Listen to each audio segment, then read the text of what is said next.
इस वीडियो में आज हम लोग बात करेंगे कि द्विविमीय गति और त्रिविमीय गति के लिए व्यंजक किस प्रकार से निकाला जाता है और इस व्यंजक का आखिर उपयोग क्या है। मैं आपको बताना चाहूंगा कि अगर आपने पिछली क्लासेस को नहीं देखा है तो पिछली क्लासेस को देखने के लिए नीचे डिस्क्रिप्शन बॉक्स में लिंक दी गई है, वहां से जाके आप पिछली क्लासेस को देख सकते हैं। मैं हूं शिवम द्विवेदी और आप देख रहे हैं अपना पसंदीदा चैनल ज्ञानोदय के गुरुजी। चलिए क्लास को शुरू करते हैं, क्योंकि गुरुजी हैं तो संभव है। पहले आप देखें लिखा क्या है। यहां पे लिखा हुआ एक समतल में गति। सिंपल सी बात है कि किसी भी एक समतल में गति को समतल में गति कहते होंगे। हाँ, यही है, बस इस कॉन्सेप्ट को समझना है कि आखिर इसकी इक्वेशंस कैसे आएंगी। एक सिंपल सा क्वेश्चन है आपसे, मान लो आप जो है गति कर रहे हैं तो आपकी गति क्या कहलाएगी। आप ये मान लीजिए कि सीधी रेखा में चले जा रहे हैं, तो इसका ये मतलब है कि आप क्या कर रहे हैं, एक विमीय गति में एक सीधी रेखा में चले जा रहे हैं। इसका मतलब आपकी जो गति है वो आपकी गति की दिशा है वो आपके जिस तरफ आप चल रहे हैं उसी तरफ है। इसका मतलब एक विमीय गति में या तो कण की दिशा उस ऑब्जेक्ट की दिशा की तरफ होती है, मतलब वस्तु की दिशा की तरफ होती है, या तो फिर उसकी विपरीत दिशा में होती है। बस दो कंडीशन ही हमारी हो सकती है। चलिए पढ़कर देख लेते हैं कि आखिर क्या कह रहा हूं मैं। देखिए ध्यान से सुनिएगा, किसी कण की एक विमीय गति में वेग व त्वरण एक सरल रेखा में, मतलब एक सीधी रेखा में। फॉर एग्जांपल आपको ये मैंने बता रखा है कि वेग और त्वरण, ये देखिए मान लीजिए वेग और त्वरण के बीच में मान लो ग्राफ खींचा जा रहा है वेग और त्वरण का, है ना। आपको पता है कि अगर मान लीजिए कि वेग का ग्राफ खींचा जा रहा है तो इसका मतलब विस्थापन और समय ग्राफ के बीच में ग्राफ खींचेंगे और उसको हम लोग कहेंगे कि आखिर वो वेग है। इसी तरीके से वेग और समय के बीच में जब खींचेंगे तो उसको त्वरण कहते हैं। ये बातें आपने बहुत पहले ही सीख रखी हैं। अब हम यहां पे देखेंगे कि किसी कण की एक विमीय गति में वेग व त्वरण सदैव एक सरल रेखा में, मतलब एक विमीय गति होगी तो वेग और त्वरण ये सरल रेखा में होंगे, ठीक है। या कण की दिशा में होंगे, मतलब जिधर ऑब्जेक्ट जा रहा होगा उधर होगा, या तो उसके विपरीत होंगे, है ना। तो या फिर इसके विपरीत दिशा में होते हैं। लेकिन यार कंडीशन बदल गई। अब कह रहे हैं कि एक विमीय गति ना है मेरे लाल, अब ये द्विविमीय गति है। अब द्विविमीय गति क्या है ये भी मैंने आपको बता रखा है। आपको मैंने बता रखा है कि मान लीजिए कि ये क्या है, कोई भी एक प्लेन है, ठीक है। मान लीजिए कि कोई भी एक ये प्लेन है। अब अगर ये मान लीजिए कि कोई भी एक प्लेन है, समतल है, इसमें ये एक्स अक्ष हो गया, ये वाई अक्ष हो गया, जेड अक्ष ऊपर होगा, तो हम कहेंगे कि इसमें अगर कोई ऑब्जेक्ट मोशन करेगा तो वो त्रिविमीय कहलाएगा। लेकिन अगर मान लीजिए वो एक्स और वाई ये दो अक्ष हो गए, इसमें कहीं पे वो मोशन कर रहा है, तो इस गति को कहेंगे हम लोग द्विविमीय गति। समझ गए बात को। तो इसका मतलब यह है कि जो द्विविमीय गति होगी उसमें उस ऑब्जेक्ट की जो दिशा होगी वो 0 से 80 के बीच में, मतलब 0 से 180 के बीच में झूल रही होगी। वही चीज लिखी है मैंने, देखो कह रहे हैं कि परंतु द्विविमीय या त्रिविमीय गतियों में वेग और त्वरण की दिशा का झुकाव 0 व 180 के बीच किसी भी दिशा में हो सकता है। हाँ, किसी भी दिशा में हो सकता है। सिंपल सी बात है कि मान लीजिए कि द्विविमीय गति है तो द्विविमीय गति में 0 से 120 180 के बीच में किसी भी डायरेक्शन में उसकी दिशा हो सकती है, मतलब वेग की और त्वरण की। तो ऐसी गतियों को कहते हैं हम लोग समतल में गति। देखिए ध्यान से क्या लिखा हुआ है, ऐसी द्विविमीय तंत्र में यह क्या कहलाती है, समतल में गति कहलाती है। लेकिन इस समतल में गति को एक तरीके से नहीं, दो तरीके से निकाला जाएगा। तो आपको ये बात समझ में आ गई होगी। ये सिंपल सा मैंने लिखा है कि एक विमीय गति में या तो कण की दिशा में त्वरण होगा या वेग होगा, या फिर जो कण की दिशा के अलावा एक सरल रेखा में होगा, या कण के विपरीत होगा। बात वही हो गई, कण की दिशा में जा रहा है इसका मतलब सरल रेखा में ही है। बात समझ में आ गई। तो दो कंडीशन फॉलो है, या तो वो कण की दिशा में होगी वेग और त्वरण की दिशा, या उसके विपरीत होगी, ठीक है। दो कंडीशन फॉलो हो गई।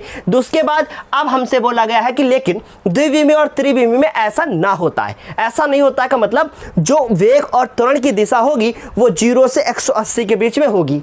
सिंपल सी बात है। तो इसका मतलब ये जो गति कहलाएगी वो कहलाएगी समतल में गति। सिंपल सी बात समझ में आ गई ना।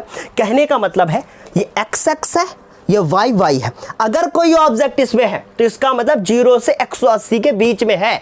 समझ में आई बात। तो वही चीज अब मैं आपको बताने जा रहा हूं। आप ये हेडिंग लिख लेंगे। इसके बाद इतना लिखने के बाद लिखेंगे कि ऐसी गति निम्न दो स्थितियों दो स्थितियों पर निर्भर होती है। पहली जो आपकी स्थिति होगी, जो आपका पहला केस होगा, वो आपका होगा, पहला होगा एक नियत वेग से, ये इंपॉर्टेंट है, यहां से निगमन शुरू है, एक नियत वेग से समतल में गति। इसका मतलब समझ में आया है ना, 0 से 180 के बीच का मतलब, 0 उधर 180 मतलब 0 से 180 के बीच में ही उसकी गति होगी। ठीक है, किसी भी तरफ हो सकती, उधर भी हो सकती, इधर भी हो सकती, कहीं भी हो सकती है, तो मतलब वो 2D होगा। ठीक है, 1D ना, समझ गए, 1D का मतलब एक ही तरफ जा रहे हैं, 2D का मतलब ये x है, ये y है, ऑब्जेक्ट इधर भी जा सकती है, ऑब्जेक्ट इधर भी जा सकती है, कुछ पता ना है, समझ रहे हो। हाँ, तो कह रहे हैं कि एक नियत वेग से समतल में गति, समतल में गति। अब इसके अंतर्गत क्या लिखोगे आप, ध्यान से मेरी बात को समझना। लिखो कि माना कोई बिंदु वस्तु, बिंदु मतलब बिंदु के आकार की है, बिंदु वस्तु, माना कोई बिंदु वस्तु किसी XY समतल में v वेग से गतिमान है, v वेग से गतिमान है, जिसकी t बराबर 0 पर स्थिति r0 है। मतलब ये स्थिर सदिश हो गई और ये आपका समय हो गया r0, तथा t समय बाद उसकी स्थिति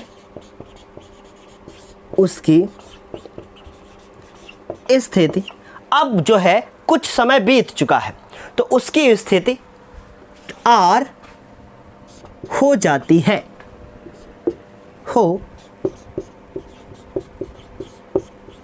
है, तब वेग, तो उसका वेग क्या है। मान लो कि कोई एक ऑब्जेक्ट है जिसकी प्रारंभ में स्थिति r0 है और कुछ समय बाद t समय बाद उसकी स्थिति हो जाती है r, तो इसका मतलब यहां से हम लोगों को बोला गया है कि वेग कैसा, नियत है, मतलब ये कांस्टेंट वेलोसिटी के साथ छुक छुक छुक छुक छुक मूव कर रही है। तो उस वेलोसिटी को निकालने के लिए हम लोग एक फॉर्मूला जानते हैं कि वेग बराबर विस्थापन बटे समय अंतराल, याद रखना फॉर्मूला। तो हम लोग लिखेंगे कि चूंकि वेग v वेक्टर बराबर विस्थापन, तो विस्थापन का मतलब बाद वाली जो स्थिति है उसमें से पहली वाली स्थिति घटा देंगे, तो बाद में स्थिति कितनी है r और पहले कितनी है r0, तो विस्थापन ऐसे ही निकलता है कि नहीं बताओ, इसी तरीके से विस्थापन निकलता है। और अपॉन में समय अंतराल, बाद में समय t समय बीत जाता है, पहले कितना है 0, इसका मतलब t में से 0 घटा दोगे, तो यहां से जो हमारी इक्वेशन बनेगी वो होगी v और उसके बाद r vector minus r0 vector, इसको r0 पढ़ना, 0 मत पढ़ना, ठीक है, और अपॉन में बच्चों t। तो यहां से अगर हम लोग इसकी वैल्यू निकालें r0 की, तो पहले इसको मल्टीप्लाई कर लो और बाद में उधर भेज देना मेरे लाल। तो पहले इसको इससे मल्टीप्लाई किया तो r वेक्टर माइनस r0 और बराबर vt, कुछ इतनी बात समझ में आ गई।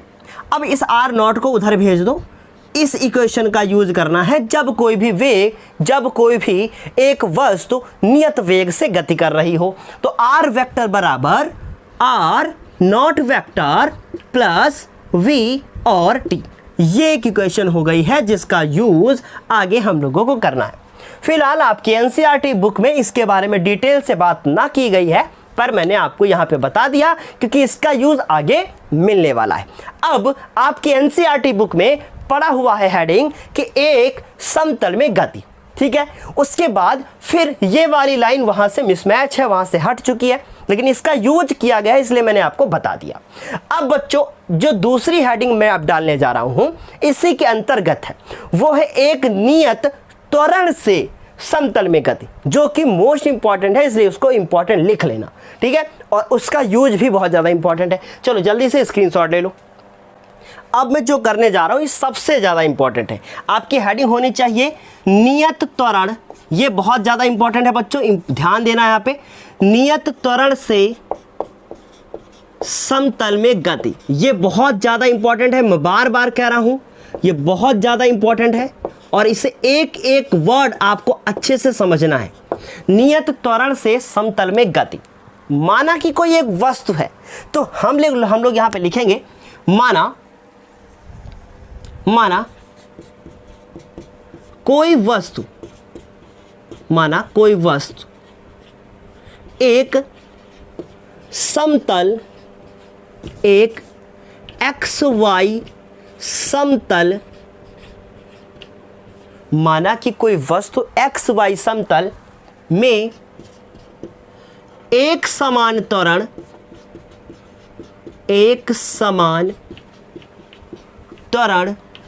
A वेक्टर से गतिमान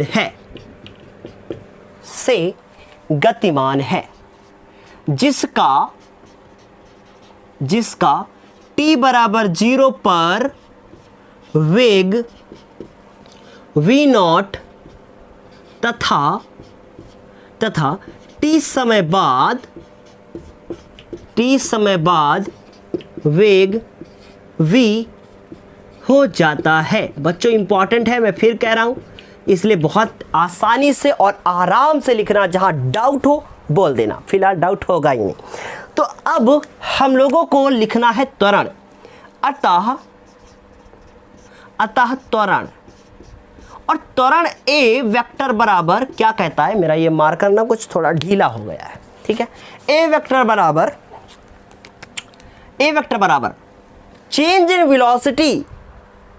इन वेलोसिटी और upon time is called acceleration. इसका मतलब वेग में परिवर्तन की दर को त्वरण कहते हैं। तो वेग में परिवर्तन हो रहा है, प्रारंभ में वेग v0, बाद में वेग v हो जाता है। तो इसका मतलब बाद वाले में से हमको पहले वाला घटाना पड़ेगा। और मैं फिर कह रहा हूं, अगर वेग त्वरण नहीं क्लियर है तो मैं फिर बता रहा हूं, ये चैप्टर ना समझ में आएगा, इसलिए पिछले वीडियो जरूर देख लेना, ठीक है। और ये हम लोग निकाल क्या रहे हैं, त्वरण निकाल रहे हैं, ठीक। और अपॉन टाइम, तो चेंज इन टाइम, क्योंकि फॉर्मूला यही होता है कि delta v upon delta t is called acceleration. तो जिसका पहले कितना टाइम है, पहले है 0, बाद में कितना होता है t, तो इसका मतलब t में से 0 घटाओगे, तो यहां से एक्सेलरेशन बराबर आया a equal to v and minus v0, और अपॉन में कितना हो गया बच्चों t। तो यहां से अगर हम लोग v की वैल्यू निकालें तो v बराबर आएगा v0 और प्लस का at। कैसे निकाला, इसको क्रॉस मल्टीप्लाई किया और बाद में भेज दिया उधर से। क्या इतनी बात समझ में आई, ठीक। अब मान लो, इमेजिन करो कि ये आपका कोई प्लेन है, ऐसे ये x है, ये y है, इसमें कोई ऑब्जेक्ट मूव कर रहा है, और मान लो भैया ये ठीक है z मान लिया, मैं समझाने के लिए बता रहा हूँ, बाकी कॉपी नहीं बनाना है। अब अगर इसमें कोई भी एक ऑब्जेक्ट मूव कर रहा है, मान लो यहाँ पे है, ऐसे यहाँ पे आ रहा है, ठीक, एक समान वेलोसिटी, x के सापेक्ष उसकी जो वेलोसिटी होगी उसको हमने vx मान लिया x के सापेक्ष, तो और हमने y के सापेक्ष मान लिया vy। तो हमने लिखा कि यदि बहुत ध्यान से सुनना, यदि x तथा y अक्षों के अनुदिश इस वेग के कंपोनेंट, जिसे घटक कहते हैं, वेग के घटक vx तथा vy हो। अब चाहो आप तो यहां क्रमशः लगा सकते हो, घटक क्रमशः, ठीक है। तब क्या होगा मेरे लाल, बहुत ध्यान से मेरी बात को सुनना, तब क्या होगा, ठीक है, ध्यान देना। तब इसी फॉर्मूले में चेंज आ जाएगा। क्या चेंज आएगा, x के सापेक्ष फॉर्मूला लिखना है, तो v इसकी जगह पे हो जाएगा x, वेक्टर बाद में लगा देंगे, और v, उसके बाद ये नॉट है और x, उसके बाद a और t। ठीक, वेक्टर लगा लो ताकि खिंच ना हो, इस वजह से नहीं किया मैंने ऐसा। आई होप समझ में आ गया होगा। तो x के सापेक्ष लिखा यार, y के सापेक्ष कौन लिखेगा? तो तथा y के सापेक्ष लिखेंगे। तो कैसे लिखेंगे? v, देखो कितने मजे में पढ़ा रहा हूं मैंने लाल। vy equal to v not y और a, क्योंकि एक्सेलरेशन नहीं चेंज हो रहा है, एक्सेलरेशन समान है, इसलिए उस पर x और y का कोई खेल नहीं हुआ है। ठीक है, तो a और t। अगर मैं ध्यान से देखूं तो ये पहली इक्वेशन है गति के समीकरण की, चाहे तो ध्यान से देख लो। प्रारंभिक वेग, अंतिम वेग और त्वरण और समय के बीच का गुणनफल और बाद में योग, ये आ गया। इतनी बात समझ में आई? समझ में आ गया ना? लेकिन खेल यहाँ से समाप्त नहीं होता है, अब खेल यहाँ से शुरू हुआ है। ठीक, तो ये हो गई हमारी पहली इक्वेशन। कुछ समझ में आई बात? अब हम लोग क्या करेंगे, ध्यान से समझना। ठीक, अब हम लोग ये निकालेंगे कि आखिर इसका एवरेज वेलोसिटी कितना होता है। इसका मतलब हम लोग यहाँ पे निकालेंगे कि इसका औसत वेग कितना है। तो पहले तो जल्दी से स्क्रीनशॉट ले लो, वरना कुछ मिट जाएगा। चलो स्क्रीनशॉट ले लिए ना, चलो ठीक है। अब हम लोग लिखेंगे कि माना, एक काम और करो यार, यहाँ x और y लगा लो, वरना जब न्यूमेरिकल आएगा तो समस्याएं होने लगेंगी। ठीक है, अगर समान हो तो हटा देना। ठीक है, तो माना कि t बराबर 0 व t समय बाद वस्तु के स्थित सदिश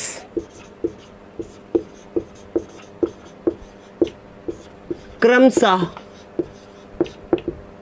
r नॉट व r वेक्टर है। ठीक, अतः औसत वेग,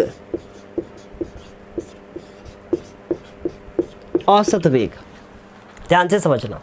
औसत वेग निकालने के लिए हम लोग दोनों, किसी भी चीज़ का औसत निकालना तो क्या करोगे, प्रारंभिक वेग अंतिम वेग जोड़ के 2 से भाग कर दोगे, क्योंकि किसी चीज़ का अगर औसत निकालना है तो हमें जोड़ के आधा करना होगा। आधा नहीं, मतलब पदों का योग बटे पदों की संख्या, समांतर माध्य आपने पढ़ रखा है।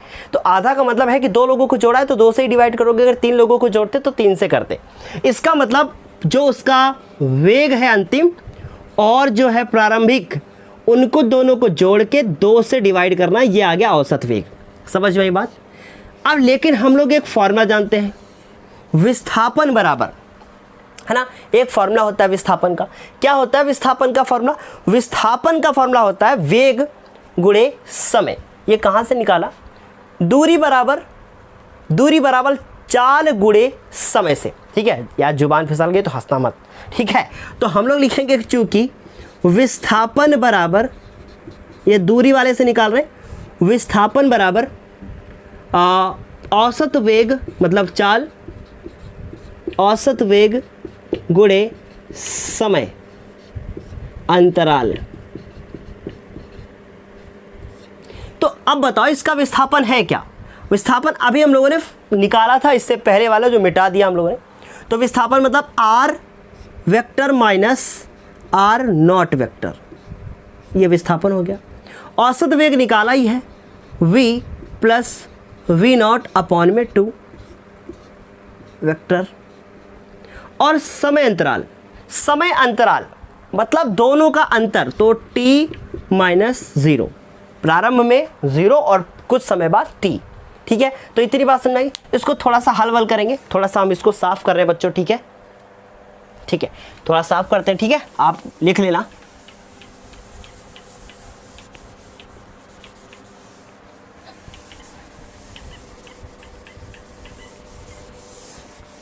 देखो, अब इसको लिखा मैंने r माइनस r नॉट।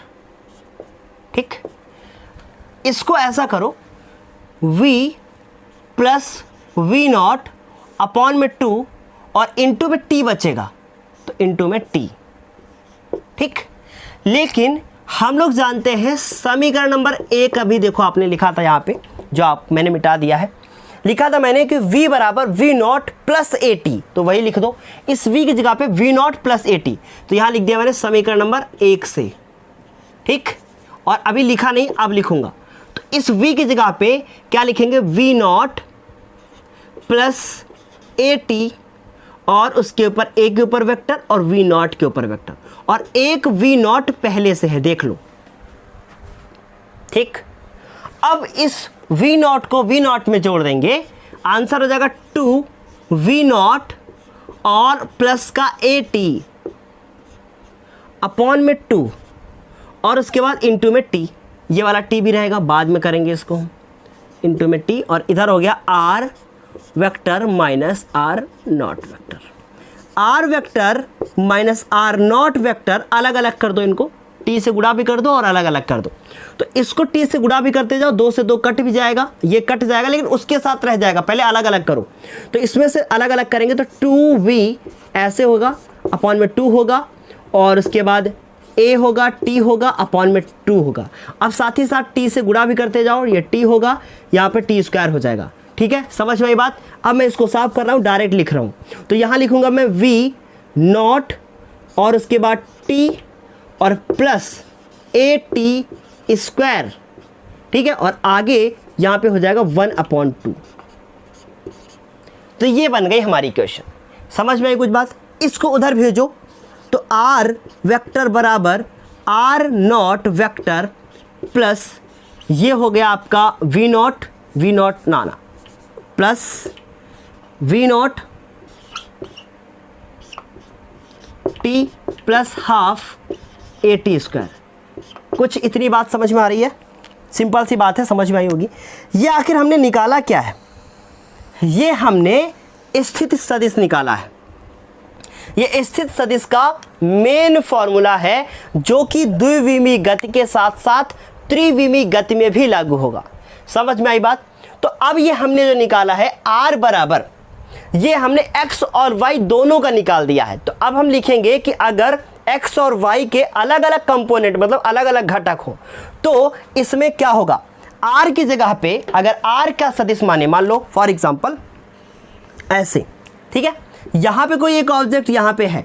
एक दिन मैंने स्टार्टिंग में इसी चैप्टर के बताया था कि अगर मान लीजिए कि कोई ऑब्जेक्ट यहाँ है और यहाँ से इसका सदिश देखा जाए अगर, तो हमने कहा था r1 वेक्टर, और यहाँ से देखा जाए तो हमने कहा था r2 वेक्टर, याद कीजिए। और बाद में हमने इसको निकाला था r वेक्टर कहा था, ठीक है। अगर वो पहले वाले दिन वाली क्लास याद है तो सब बेहतरीन तरीके से समझ में आ जाएगा, ठीक है। तो हम लोग इतना लिखने के बाद हम लिखेंगे x और y, यदि x व y के अनुदिश, x और y के अनुदिश स्थित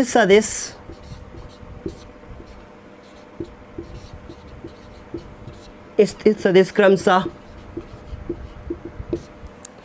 x व y हो, तब क्या होगा। अब x का लिखो तो r वेक्टर के सापेक्ष ये जो r वेक्टर है ये कंबाइन निकला है, ये किसका, दोनों सदिशों का जो मेन वाला हिस्सा है। तो इसमें से हमने x के सापेक्ष लिखा, तो x बराबर यहाँ हो जाएगा x नॉट, फिर उसके बाद ये हो जाएगा v नॉट t, उसके बाद प्लस a टी स्क्वायर। क्या इतनी बात समझ में आई आप, सिंपल सा था, x के सापेक्ष तो मैंने लिख दिया। अब जो हमने ये लिखा है ये x के सापेक्ष है, तो यहाँ पर भी x के साथ यहाँ पे v नॉट x लिख लो t, और यहाँ पर भी a x वेक्टर और टी स्क्वायर। कुछ इतनी बात समझ में आई होगी बेहतरीन तरीके से। इसी तरीके से अपने मन से y का लिखने की कोशिश करो, मेरे साथ साथ लिख लो, चाहो तो नकल करना हो तो। तथा y बराबर यहाँ वेक्टर मत लगाना, ठीक है, y बराबर y नॉट प्लस v, यहाँ लगाना है v नॉट y और टी प्लस ए वाई और टी स्क्वायर, ये हमने वाई के सापेक्ष निकाला। कुछ इतनी बात समझ में आएगी? नहीं आई ना इतनी बात समझ में? बेहतरीन तरीके से आगे होगी। हटा दो वेक्टर यहाँ से, ठीक है। चलो इतनी बात समझ में आई। तो ये हम लोगों ने ये जो दोनों फॉर्मूले निकाले हैं, आखिर इनका यूज क्या है?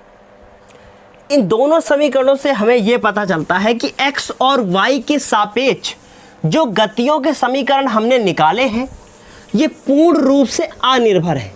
इसका मतलब x अक्ष के सापेक्ष जो गति का समीकरण आया है वो y अक्ष के सापेक्ष जो गति का समीकरण आया है, ये दोनों एक दूसरे से क्या है? अनिर्भर है।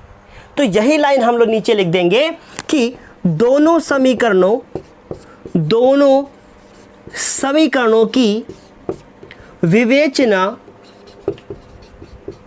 करने पर यह प्राप्त होता है कि एक्स वाई समतल में एक्स व वाई के सापेक्ष एक्स वाई के अनुदिश गतियां परस्पर अनिर्भर है, मतलब एक दूसरे से अलग है।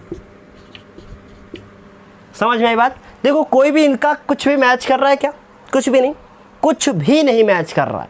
समय तो सिंपल सी बात है, समय तो चलेगा ही एक साथ, तो समय तो मैच करेगा, बाकी कुछ भी मैच नहीं कर रहा है इनका। तो ये बात समझ आई। इनका मेन यूज क्या है वो आज नहीं पता चलेगा, जब हम लोग इनके ऊपर न्यूमेरिकल करेंगे तभी पता चलेगा कि आखिर इनका यूज क्या है। आज ही हम सब कुछ करा देंगे तो दिक्कत हो जाएगी। चलो जल्दी से स्क्रीनशॉट ले लो। और अब हम लोग अगली हेडिंग डालेंगे। अब हमारी अगली हेडिंग है दो विमाओं में आपेक्षिक वेग, जो इंपॉर्टेंट है, जिस पे न्यूमेरिकल आएंगे, और ये वही है जो आपने थर्ड चैप्टर में पढ़ा था। तो आपकी हेडिंग होनी चाहिए दो विमाओं में आपेक्षिक वेग, relative velocity in to dimensions, है ना। तो माना कोई वस्तु ए वी वेग से तथा वस्तु बी वी वेग से, देखो इसका निगमन भी है पर वो पूछा नहीं जाता, ठीक है, वेग से गतिमान है, तब बी के सापेक्ष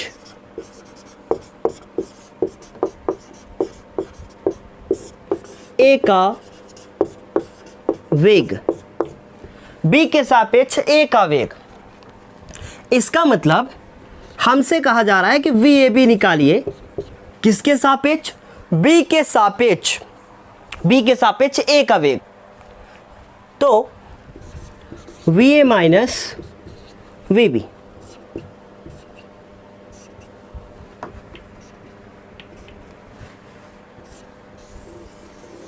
इसी तरीके से तथा ए के सापेक्ष बी का वेग। तो वी बी ए, ये वही है जो आपने कहाँ पढ़ा था थर्ड चैप्टर में, पर बताना ज़रूरी है क्योंकि इसका यूज़ है यहाँ पे और क्वेश्चन आएंगे। बहुत ज़्यादा डीप में नहीं गया मैं, सिंपल सा बताया कि कोई भी एक ऑब्जेक्ट है और जिसका नाम है ए और वो वी ए वेलोसिटी से मूव कर रही है, और दूसरी ऑब्जेक्ट है बी जो वी बी वेलोसिटी के साथ मूव कर रही है, तो हम कह सकते हैं कि बी के सापेक्ष ए का वेग, जिसका निकालना है उसको पहले और जिसका नहीं निकालना है उसको बाद में। सिंपल सी बात है।